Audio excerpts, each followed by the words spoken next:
Saya nggak setuju kalau dikatakan Tuhan itu yang nomor 1, nomor 2 keluarga, nomor 3 pekerjaan, nomor 4 pelayanan. Ini kan yang sering diajarkan kepada kita dalam hal skala prioritas. Tapi apa betul Tuhan itu yang nomor 1? Ini cara berpikir lebih kepada orang Greka, orang Yunani yang membuat kompartemen, membuat bidang-bidang ini seperti terpisah-pisah. Sebenarnya cara berpikir Ibrani bukan bidang-bidang seperti ini, tapi lebih holistik. Saya percaya Tuhan Yesus itu bukan yang nomor 1. Tuhan Yesus itu adalah segalanya. Ini seluruh hidup kita.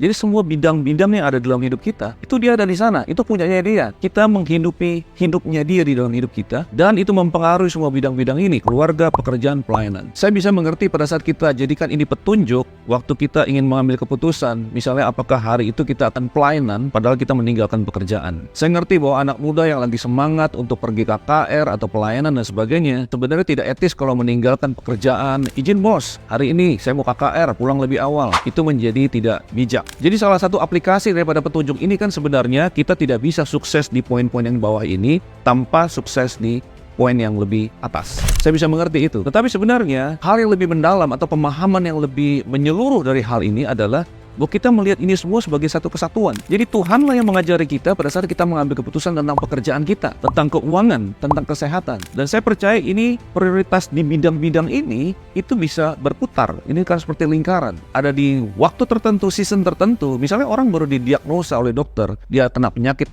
tertentu, dia harus merubah dietnya, dia harus olahraga banyak. Maka olahraga mungkin akan menjadi fokus yang sangat-sangat intens dalam beberapa season di dalam hidupnya dia. Jadi Tuhan yang kasih hikmat. Nah, hal ini juga untuk menghindarkan kita kepada jebakan bahwa sepertinya misalnya pekerjaan dan pelayanan tadi, kalau dua bidang yang berbeda, seakan-akan pekerjaan itu tidak terlalu rohani karena bukan pelayanan, tapi pelayanan itu rohani karena melibatkan Tuhan. Ini juga yang menyebabkan orang berpikir kalau di gereja atau di dalam pelayanan itu harus rohani. Tapi dalam pekerjaan, karena itu bukan hal yang pakai ayat dan sebagainya, dia bisa tidak rohani, tidak jujur, dan tidak berintegritas. Tidak. Dalam semua bidang ini, Yesus adalah segalanya. Di video berikut kita akan bahas tentang Kristus adalah hidup kita.